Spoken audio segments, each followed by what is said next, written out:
Le tonnerre du silence de Joel Goldsmith. Chapitre 18. Vous êtes la lumière.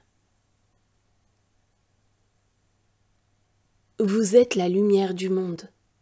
Une ville sur la hauteur ne peut être cachée. Nul n'allume une lampe pour la placer sous le boisseau, mais sur le lampadaire. Elle scintille alors pour tous dans la maison. Qu'ainsi brille votre lumière aux yeux des hommes, afin qu'ils voient vos bonnes œuvres et rendent gloire à votre Père qui est aux cieux. Matthieu chapitre 5, versets 14 à 16. Nous devenons la lumière du monde dans la mesure où nous sommes nous-mêmes éclairés. Pour certains étudiants, l'illumination se produit rapidement, alors que certains autres ne cessent d'attendre et d'attendre encore que la glorieuse expérience descende sur eux. Quand cela survient, toutefois, c'est toujours de façon soudaine, même si la période préparatoire avait nécessité des années et des années d'études et de méditation, au cours desquelles il nous semblait que nos progrès n'étaient qu'insignifiants ou nuls. Néanmoins, dès le tout premier moment où la réalisation a été le but que nous nous sommes assignés, nos progrès ont été rapides, bien qu'imperceptibles en apparence.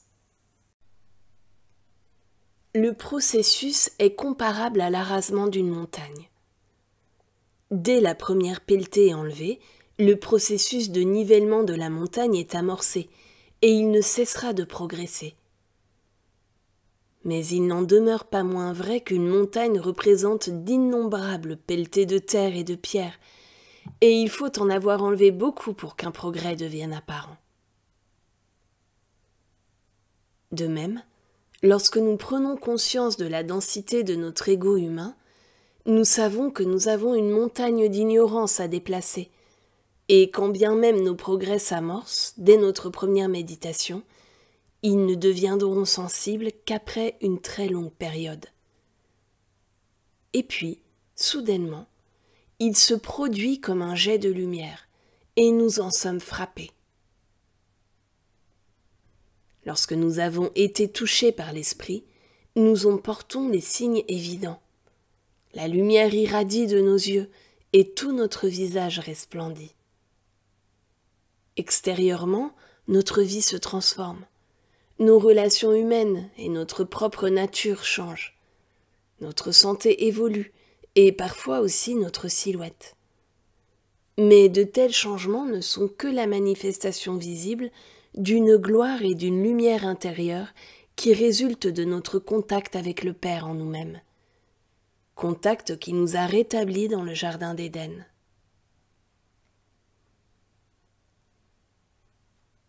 Notre destinée ultime est de devenir la transparence à travers laquelle la lumière et non pas nous, accomplit ses œuvres grandioses et sacrées. C'est d'être l'instrument grâce auquel le divin peut s'exprimer et se manifester lui-même sur la terre comme au ciel. Nous ne sommes jamais l'exécutant. Nous ne sommes jamais l'acteur. Nous sommes continuellement cette vacuité à travers laquelle l'esprit s'écoule. Ne croyons pas un seul instant que nous pourrons acquérir des pouvoirs personnels ou spirituels grâce à nos propres dons spirituels. Il n'y a pas de place pour l'égotisme ou l'exercice d'un pouvoir personnel dans la vie spirituelle. Dieu ne délègue pas ses pouvoirs à un autre. Dieu ne cède pas sa gloire à un autre. Le pouvoir, la gloire et la domination restent à jamais en Dieu, et nous ne sommes que ses instruments, humbles serviteurs ou transparences, à travers lesquels cette lumière peut briller.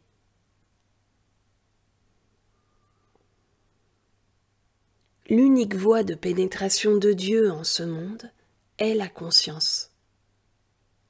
Avant l'époque de Moïse, Dieu était déjà tout aussi présent dans le monde.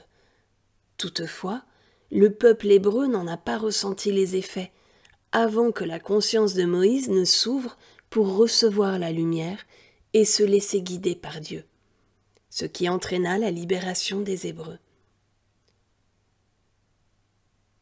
Cela n'implique pas que Dieu ait été absent d'Égypte. Il s'y trouvait. Mais il manquait une conscience capable de le recevoir et de l'exprimer dans ce monde, tant que Moïse n'eut pas reçu son illumination. Il fallut qu'un Moïse existe pour que les Hébreux puissent être libérés. Dieu était tout autant sur la terre avant l'époque de Jésus, mais c'est seulement lorsque celui-ci fit son apparition que la conscience divine s'écoulant à travers lui, des bienfaits et des bénédictions en résultèrent. Non seulement en son temps, mais aussi pour tous les temps. Si Jésus ne s'était trouvé dans la barque, la mer déchaînée n'aurait pas été apaisée. Certes, tôt ou tard elle aurait fini par se calmer, mais pas aussi instantanément. C'est la présence de Jésus qui apaisa la tempête. Qui avait-il donc en Jésus-Christ pour calmer les vagues? Était-ce un pouvoir qu'il détenait sur elles? Ou bien n'était-il pas en possession de cette connaissance qui libère les hommes et qui lui permet en conséquence de garder tout son sang-froid, en laissant l'omniprésence et la puissance divine accomplir ses fonctions? Il fallut qu'un Jésus existât pour mettre en évidence le pouvoir de la non-résistance. Pour réaliser cela, l'existence d'un individu en qui la lumière spirituelle resplendit et ayant la capacité de demeurer tranquille pour témoigner de la présence et de la puissance de Dieu en tant qu'unique présence et unique puissance qui soit, est indispensable. À travers les âges, l'illumination d'un Moïse, d'un Isaïe, d'un Jésus, d'un Jean ou d'un Paul a eu pour effet de révéler l'harmonie à tous ceux qui pouvaient et voulaient la recevoir dans sa dimension spirituelle.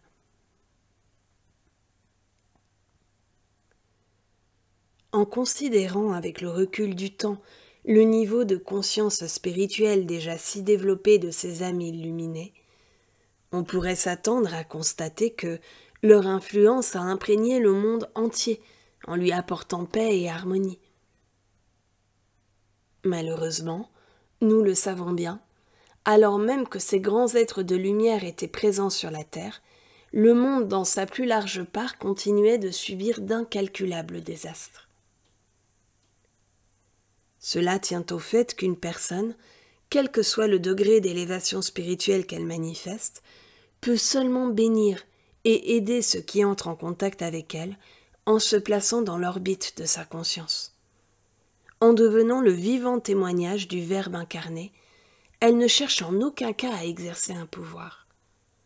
Elle demeure tranquille et contemple Dieu en action lorsqu'il touche et transforme la vie de ceux qui l'entourent.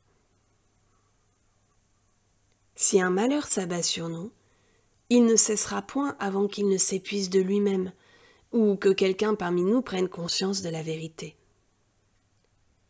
Pour le stopper net dans sa trajectoire, il faut qu'il existe une personne capable de se maintenir dans la tranquillité, en prenant conscience que la grâce divine, le seul et unique pouvoir qui soit, est à jamais active.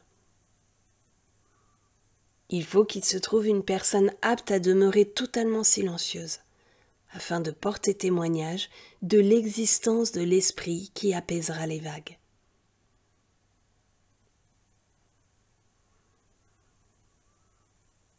Il est exact que 1000 personnes peuvent tomber à votre gauche et 10 000 à votre droite. À l'heure actuelle, nous ne pouvons guère y remédier, si ce n'est en prouvant par notre expérience individuelle que de tels événements, grâce à notre union consciente avec Dieu, n'approcheront pas de notre demeure. Le Verbe spirituel ne peut pénétrer le mental humain.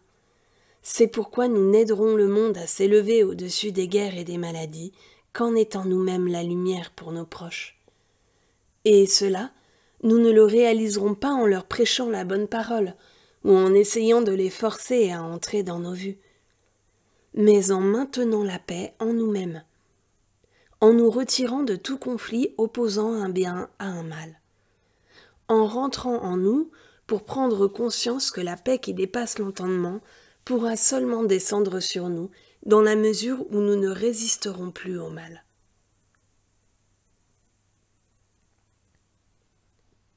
S'il le faut, passons toute une journée et toute une nuit assis sur une chaise à attendre que l'Esprit du Seigneur descende sur nous et demeure en nous. Ensuite, lorsque nous aurons démontré ce principe de la non-résistance au sein de notre propre famille, ne serait-ce que dans une infime mesure, car notre démonstration s'inscrira toujours dans le cadre des limites que les nôtres seront à même d'accepter et de vivre, et que nous aurons ainsi prouvé notre aptitude à nous élever au-dessus du conflit et à demeurer en Dieu, notre conscience de la présence de Dieu se fera sentir d'elle-même, en produisant une certaine harmonie au sein de notre communauté. En ce qui nous concerne, il nous a été donné de comprendre comment nous pouvons nous élever au-dessus de l'opposition du bien et du mal, de savoir comment apaiser la tempête, sur mer comme sur terre, qu'il s'agisse d'un incendie, d'un raz-de-marée, d'infections ou d'épidémies dévastatrices. À nous, il a été donné de savoir comment dire « halte, jusqu'ici, mais pas au-delà », pour ensuite demeurer tranquille, rentrer en nous-mêmes loin du tumulte de la bataille, sans réfuter, nier ou lutter, sans même brandir l'épée. Il nous a été donné de savoir que quiconque vit par l'épée périra par l'épée, et par conséquent, nous remettons notre épée au fourreau, et jamais nous ne la dégainerons matériellement, intellectuellement ou moralement, ni même spirituellement. Dans la réalité, il n'existe aucun pouvoir auquel nous puissions nous opposer physiquement, mentalement ou spirituellement. Nous n'avons donc pas besoin d'épée. Il nous a été donné de savoir que nous avons la vie, le mouvement et l'être en Dieu, et qu'en lui il n'y a ni conflit ni ténèbres. Il nous a été donné de connaître le remède divin et souverain à tous les maux de ce monde, la non-résistance au mal. Tout au long des âges, l'humanité a été bénie par la présence de mystiques qui ont contribué à maintenir la vision spirituelle du monde. Mais tout comme les enseignements contenus dans ce livre ne peuvent être compris par les masses, ces mêmes masses n'ont pas eu la sagesse de prêter attention aux mystiques ou à leurs enseignements. Aucun enseignement spirituel ne pourra jamais être compris, reconnu ou accepté par un esprit non illuminé, qui ne saisit que ce qu'il peut voir, entendre, goûter, toucher ou sentir. L'esprit non illuminé ne peut appréhender la présence spirituelle ou non-pouvoir, parce que les facultés de l'âme doivent s'ouvrir et le discernement spirituel doit être réveillé ou éveillé avant que la sagesse spirituelle puisse être assimilée. Tout être humain est endormi dans sa croyance en deux pouvoirs matériels et mentaux, endormi à la réalité de son être spirituel, de cette présence et puissance mystique ou transcendantale que les hommes nomment Dieu. Les textes sacrés de toutes les religions ont révélé l'existence d'une présence transcendantale, qui, lorsqu'elle est appréhendée dans sa totalité, enveloppe notre être et pénètre droit dans notre cœur, faisant de nous des êtres à part en ce monde. C'est alors que les microbes de la grippe qui obligent le monde à garder le lit n'approcheront pas de notre demeure, ou s'ils y parviennent momentanément, ils seront alors très vite éliminés. L'alcoolisme, la drogue, la délinquance juvénile ne viennent pas troubler la paix et la sérénité de notre foyer. Mais s'ils devaient y faire irruption, ils en seraient très vite chassés, car nous avons appris à nous réfugier dans le lieu secret du Très-Haut, et à vivre dans une atmosphère d'amour, et non plus de haine, d'injustice ou d'inégalité. Ainsi donc, toute guérison spirituelle résulte du fait qu'un individu s'assoit en silence au cœur d'une attente tranquille et paisible. Sa conscience alors se trouve traversée par l'esprit. Dans ce silence, sa voix tonne et la terre fond. Nous devenons cet individu dans la mesure où nous apprenons à n'être rien, à demeurer tranquille et à laisser cette lumière agir en nous, à travers nous et en tant que nous-mêmes. Un jour, quand le monde parviendra à résoudre ses problèmes par la voie de la méditation, au lieu de recourir aux armes, à l'épée, l'esprit éclairera si intensément toute situation que l'utilisation du couteau ou du pistolet deviendra caduque.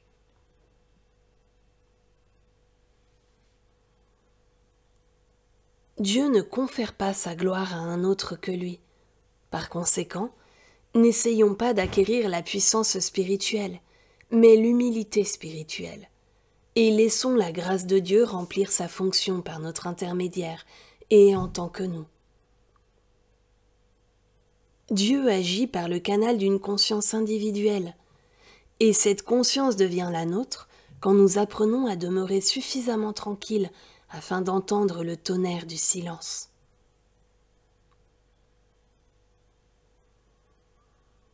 Un être humain qui lit ou prononce des paroles de vérité n'est pas encore cette conscience transcendantale. Et pourtant, dès qu'il s'élève jusqu'à embrasser cette conscience, c'est ce même être humain qui devient l'instrument par lequel elle opère. L'homme né de la femme est un mortel, un être humain presque totalement séparé de Dieu, qui vit sans la protection et sans la grâce de Dieu. Mais lorsque cet être humain a atteint la conscience de sa transcendance, il devient ce Christ même dont il ne peut plus être séparé. Il fait un avec lui. Il est ce Christ. Beaucoup d'enseignements religieux orthodoxes font de Jésus un être à part en tant que Christ, comme s'il avait reçu de par sa naissance humaine cette conscience christique qui le distingue radicalement du commun des mortels. Par contre, les métaphysiciens essaient de séparer le Christ et Jésus comme s'ils étaient deux entités distinctes. Mais Jésus est le Christ. Ils sont inséparables et indivisibles l'un de l'autre, à tel point qu'on oublie la plupart du temps que Jésus est Jésus, et généralement, c'est à lui qu'on fait référence quand on parle du Christ.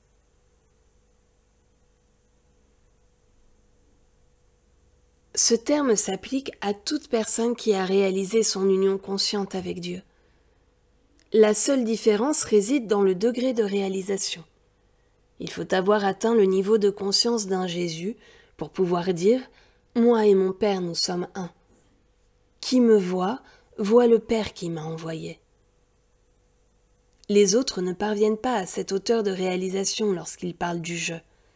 Je suis le chemin, je suis la vérité, je suis la vie, je suis la résurrection, je suis le pain, je suis le vin, je suis l'eau.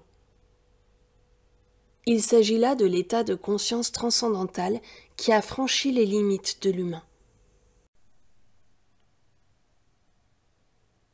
Avant d'atteindre l'illumination totale, il existe une phase au cours de laquelle la sensation d'être double persiste. Il y a un Jean, un Pierre ou une Marie, conscient d'une présence et d'une puissance, conscient d'un quelque chose qui le dépasse, qui l'aide, le guide, l'instruit et le dirige. Ce quelque chose est en lui, agit en lui et à travers lui. Mais il existe un état de conscience encore plus élevé, celui que l'on atteint seulement lorsqu'il ne reste plus personne, car il n'y a plus que je s'exprimant lui-même. C'est la pure conscience, et elle n'intervient que dans nos moments d'élévation suprême, quand la présence est le seul être que je suis.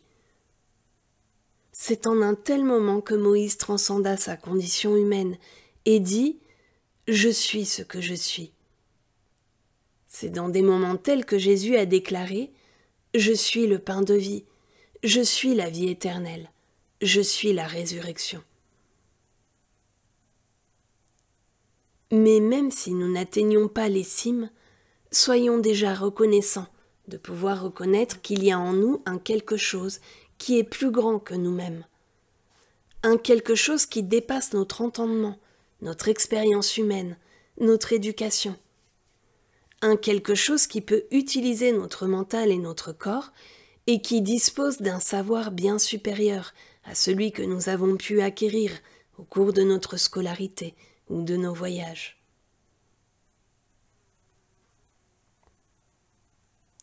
Tel est notre but, réaliser dans notre conscience que de nous-mêmes, en tant que personnes, nous sommes un néant. Nous devenons seulement quelque chose lorsque cette présence intérieure nous transcende et nous éclipse. Et cette conscience, une fois atteinte, est le faiseur de miracles. C'est pourquoi la seule démonstration à faire consiste à l'obtenir. Quand nous possédons cette lumière, ce n'est pas un miracle d'avoir la santé, des ressources abondantes, des amitiés ou un foyer. C'est pourquoi notre vie tout entière doit être consacrée à atteindre cette lumière, la conscience transcendantale.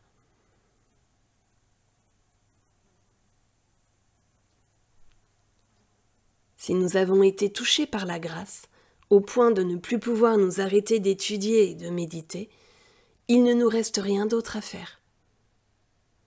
Nous ne pouvons avancer l'heure de la réalisation.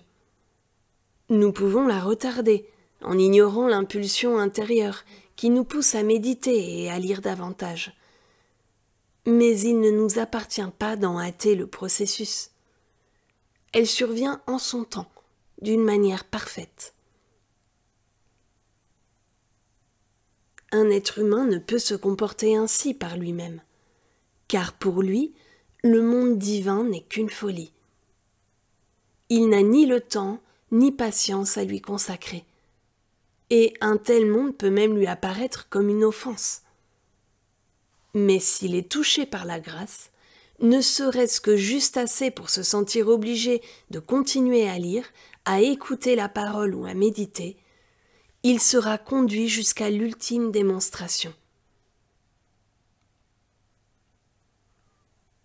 Quand nous demeurons dans cet esprit, ou quand cet esprit demeure en nous en toute conscience, il n'y a pas de pouvoir en opération. Il n'y a pas un pouvoir divin qui s'exercerait contre un autre.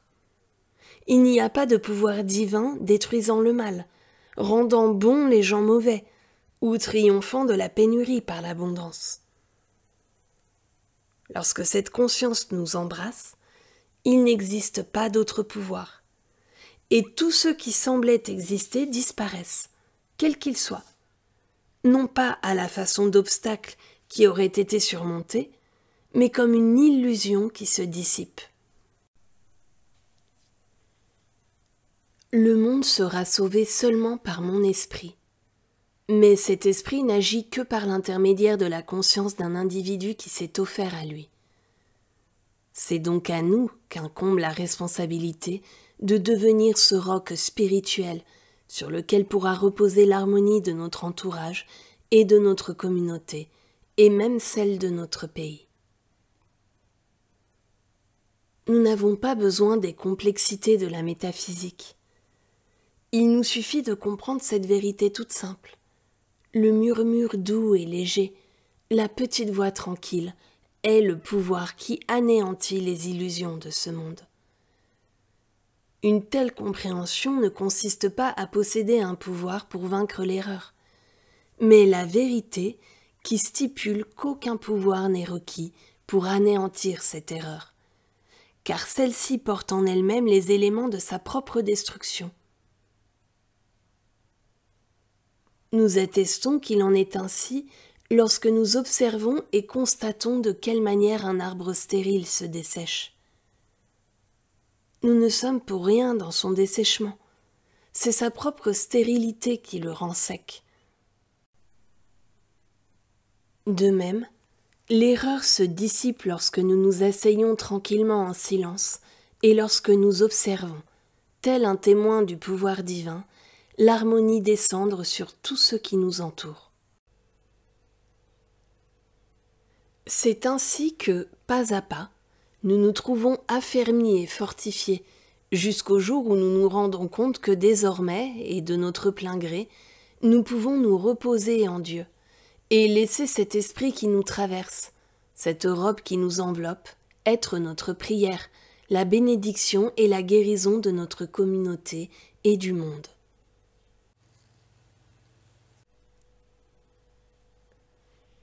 Nous devenons la lumière du monde lorsque nous nous élevons en conscience jusqu'à ce niveau où nous ne combattons plus les erreurs de ce monde, mais où nous demeurons parfaitement calmes, laissant à l'Esprit de Dieu le soin de dissoudre et d'annuler les images sensorielles. Nous ne combattrons plus l'erreur, mais nous nous reposons, nous nous détendrons en reconnaissant la présence et l'activité de Dieu sur la terre comme au ciel. De plus, nous n'oublierons jamais que nous sommes les 12, les 70, les 200. Nous sommes la lumière de notre communauté.